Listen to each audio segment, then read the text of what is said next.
We have a woman interview tonight, and she said she's 18. That's what she said. We're gonna find out what she doing here.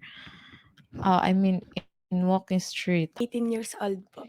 You're working in Walking Street, right? Right. Because ano po, hindi po alam ng mga parents ko, pero may anak po ako. You have a child already. How old is your child? 1 year old. Apo. So you get pregnant at age of 16. Oh, when you get pregnant.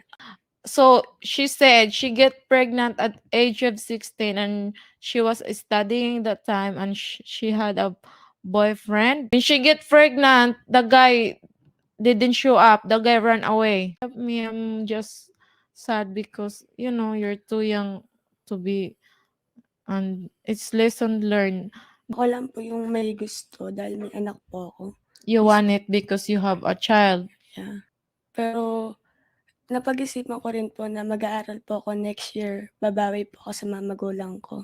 Kaya po ginagawa ko po yan dahil gusto ko pong tulungan yung mga magulang ko. She's doing it because she wanted to help her family, and also her child. She said she gonna going back to school next year. She gonna finish her studying, and she will study hard so she can have a better job.